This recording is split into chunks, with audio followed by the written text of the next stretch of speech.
Happiness is when you see brightness even in darkness. So keep on walking with the colorful mind to bring out the best color. Holi वसंत ऋतु में मनाए जाने वाली महत्वपूर्ण त्योहार है। यह पर्व फल्गुन मास की पूर्णिमा को मनाया जाता है। होली रंगों का तथा हंसी खुशी का त्योहार है जो पारंपरिक रूप में 2 दिन मनाया जाता है। पहले दिन को होलिका जलाई जाती है जिसे होलिका दहन कहते हैं। दूसरे दिन लोग एक दूसरे पर रंग गुलाल फेंकते हैं जिसे धूरखेल या धूलिवंदन कहते हैं। ऐसा माना जाता है कि होली के दिन लोग पुरानी कटुता को भूलकर गले मिलाते हैं और फिर से दोस्त बन जाते हैं। रंग रंग का यह लोकप्रिय पर्व वसंत का संदेशवाहक भी है।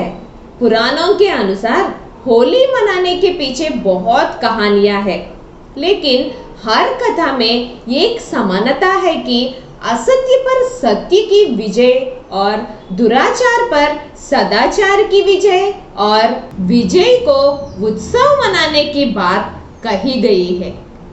होली का त्योहार प्रहलाद और होलिका की कथा से जुड़ा हुआ है।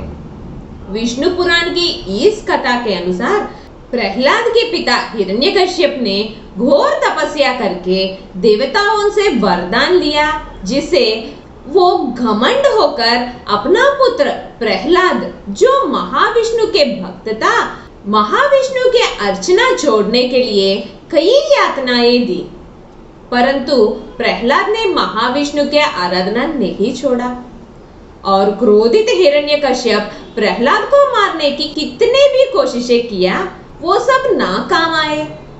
हिरण्यकश्यप की बहन होलिका को आग में भी नहीं जलने का वरदान था, इसलिए हिरण्यकश्यप ने होलिका को प्रहलाद को लेकर आग में प्रवेश करने का आदेश दिया ताकि प्रहलाद जलकर मर जाए। परंतु होलिका का यह वरदान उस समय समाप्त हो गया जब उसने प्रहलाद का वध करने का प्रयत्न की। होलिका अग्नि में जल गई और महाविष्णु की कृपा से प्रहलाद बच गया। इस घटना की याद में लोग होलिका को जलाते हैं और उसके अंत की खुशी में होली का पर्व मनाते हैं।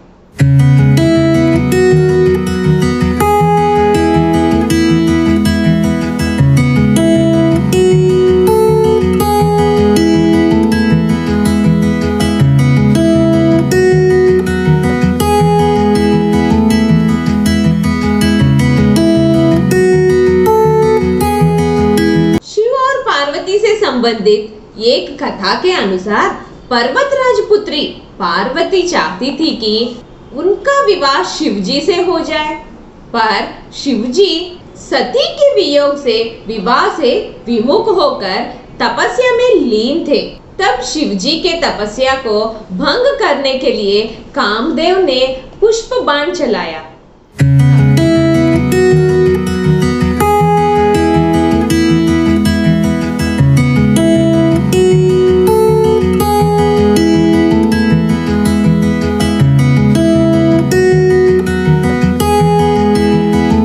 तपस्या भंग होने से क्रोधित हुए शिवजी अपनी तीसरी आंख खोल दी, जिससे कामदेव का शरीर भस्म हो गया।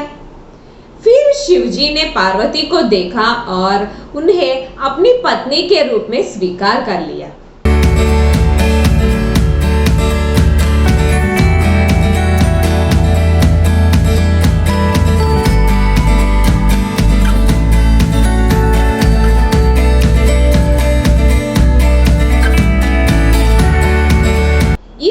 के आधार पर होली की आग में वासनात्मक आकर्षण को प्रतीकात्मक रूप से जलाकर सच्चे प्रेम की विजय का उत्सव मनाया जाता है।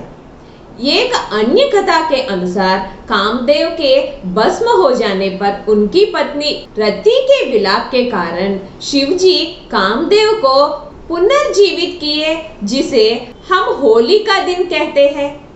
आज भी रति के विलाप को लोक संगीत के रूप में गाया जाता है और चंदन की लकड़ी को अग्निदान किया जाता है ताकि कामदेव को भस्म होने में पीड़ा ना हो।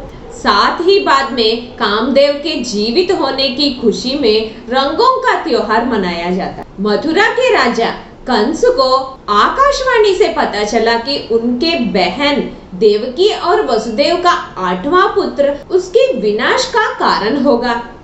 यह जानकर कंस व्याकुल होकर देवकी वसुदेव को कारागार में बंदी करके देवकी के 7 पुत्रों को जन्म लेते ही मौत के घाट उतार दिया। 8वें पुत्र के रूप में श्री कृष्ण का जन्म हुआ और उनके प्रताप से कारागार के द्वार खुल गए और वसुदेव के द्वारा रातों रात श्री कृष्ण गोकुल में नंद और यशोदा के घर पहुंच गया। वहां वसुदेव श्री कृष्ण को नंद और यशोदा के नवजात कन्या से बदल डाला और उस कन्या को कंस के कारागार में ला लिया। जब कंस इस कन्या को मारना चाहा तो वह श्री कृष्ण गोकुल में सुरक्षित रहने का संकेत देके अदृश्य हो गई। यह सुनकर कंस गोकुल में जन्म लिए सभी शिशु को हत्या करने के लिए पूतना नामक एक राक्षसी का सहारा लिया। वह सुंदर रूप बना के स्तनपान के बहाने शिशुओं को विषपान कराती थी। अनेक शिशु उसका शिकार हुए, लेकिन श्री कृष्ण उसकी सच्चाई को समझ गए और उन्होंने पूतना का वध कर दिया।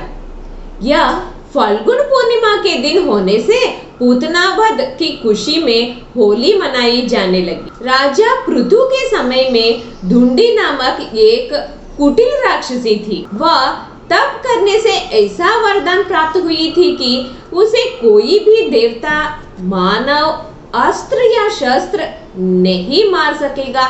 नहीं सर्दी, वर्षा, गर्मी का कोई असर होगा। इससे धुंडी और घमंड हो गई, लेकिन शिव के श्राप के कारण बच्चों की शरारतों से वह मुक्त नहीं थी। राजा पृथु ने धुंडी के अत्याचारों से तंग आकर राजपुरोहित के सलाह से फाल्गुन मास के पूर्णिमा के दिन, जब ना अधिक सर्दी होगी या ना गर्मी, सब बच्चे एक जगह पर इकट्ठे लकड़ी, घास फूस जलाते हुए हंसते हुए चिल्लाने लगे।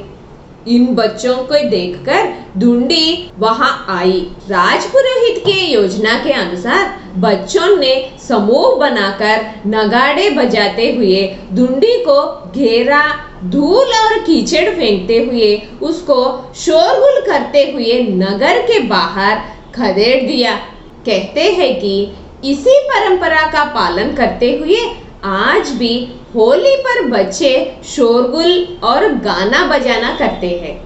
होली का त्योहार राधा और श्री कृष्ण की पावन प्रेम कहानी से भी जुड़ा हुआ है। वसंत के सुंदर मौसम में एक दूसरे पर रंग डालना उनकी लीला का एक अंग माना गया है।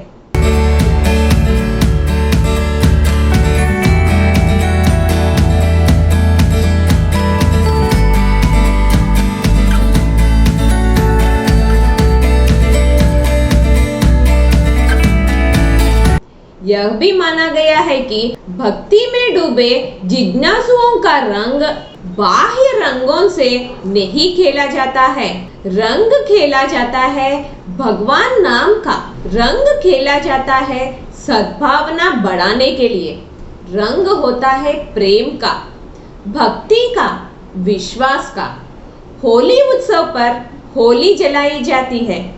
अहंकार की, अहम की, वैर द्वेष की, ईर्ष्या मत्सर की, संशय की और पाया जाता है विशुद्ध प्रेम अपने आराध्य का। पाई जाती है कृपा अपने श्री कृष्ण की।